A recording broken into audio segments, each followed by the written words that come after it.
back to another Random Sam Epic Mom. Alright, book review time. Now, I do a lot of books in series. I'm going to talk about the first one, but this one is a trilogy. Let's show it up to you guys. Angie Fox. Now, this is the Monster Mash trilogy.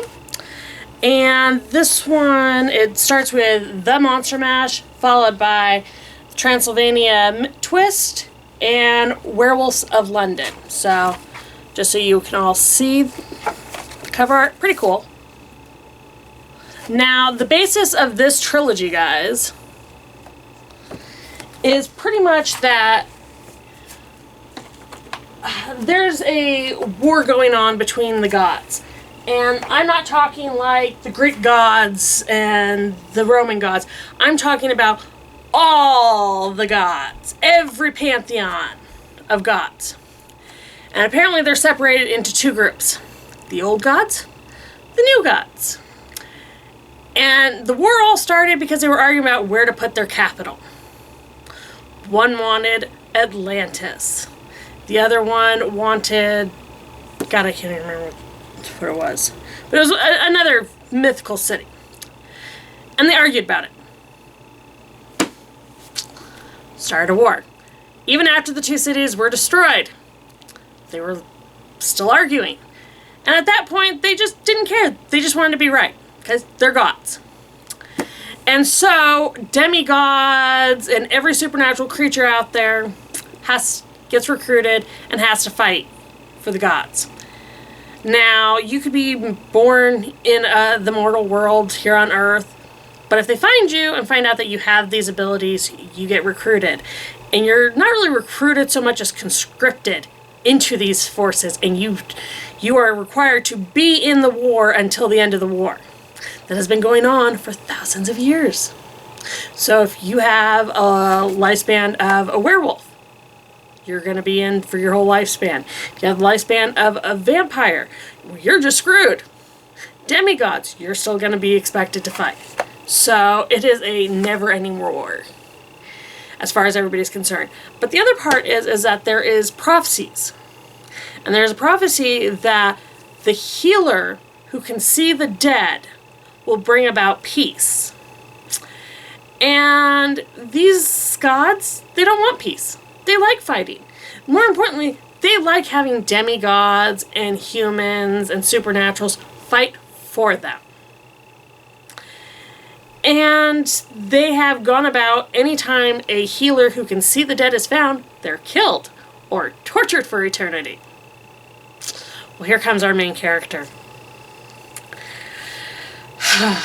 She is part of the MASH unit.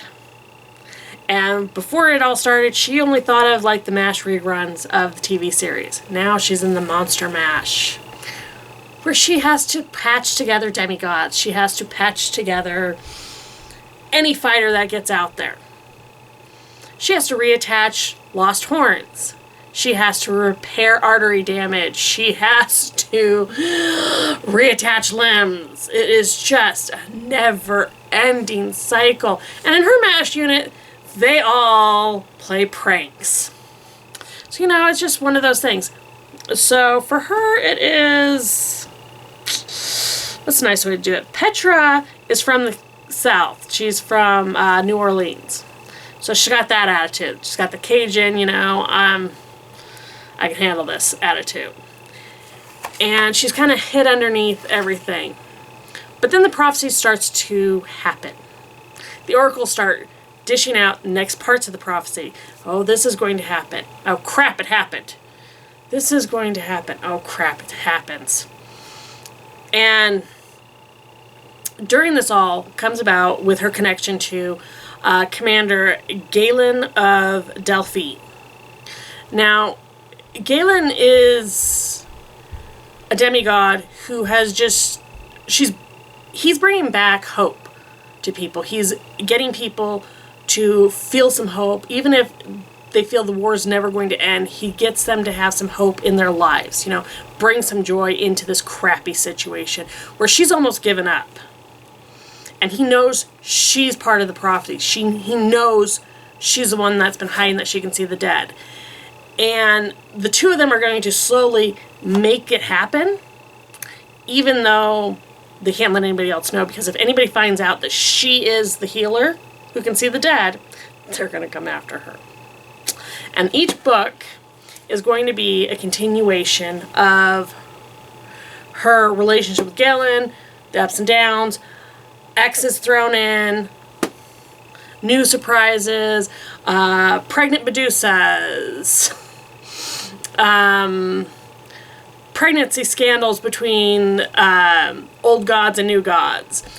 Just so much, rigmarole. And there's going to be love, there's going to be heartbreak, there is going to be ups and downs. And you got to really feel for Petra, because throughout the stories, she's going to find love, and she's going to have every type of relationship hiccup that comes along. She is going to be faced with emotional baggage. She is going to be faced with everything, because at the beginning of the stories, she's pretty much cut herself off from a relationship. She's been on her own for years upon years upon years. She's been stuck in this MASH unit for 7 years. For 10 years, she's been single because she lost her previous, not quite fiance yet, but significant other, to the old gods, and was recruited by the new gods. And it's just, again, she has just kind of closed herself in, and she is such a negative person at this point that she's given up hope. So she's going to slowly, because of Galen, she's going to open herself up to hope. She's going to open herself up to the possibilities, but more importantly, she's going to open herself up to the people around her and trying to make things better. And she's going to go from not believing in the prophecy, not believing that it can ever be stopped, to realizing that I've got to at least try. I've got to at least look at the signs. I am getting this prophecy done. So again, this series, guys, is awesome. Angie Fox really does have a way of taking the supernatural and giving it a sense of humor. A lot of authors out there in today's sets of reading can truly make the supernatural seem every day. It's, when I first started reading, especially romance novels, it always seems spooky and, into another world, and nothing of this is everyday life. This is all so much special. And yet there's so many authors like Angie Fox and others who make it part of the everyday, that's like, yep, no, this is just normal. Forget it. Let's just get to it. And authors who can do that, mix in the extraordinary with the ordinary, really just grip you. And it was hard to put these down, guys. I read 3 books in 2 days because I could not put these down. And I hope if you guys get a chance, please go give this series a chance. Give any of her stories a chance. She's got some really good ones. And if you guys have read this, let me know in the comments what you thought. If you've read any of her other ones, let me know again. And if you guys got suggestions for other authors, let me know in the comments. Because I'm always open to new authors, guys. I'm always looking for new ones. And I will talk to you guys again soon. You guys get out there, find a good book, reread a book that you've done at least 20 times. Book is a great accessory. It's always a friendly companion. And it's a way to ignore all those around you. And I'll talk to you guys again soon. Bye.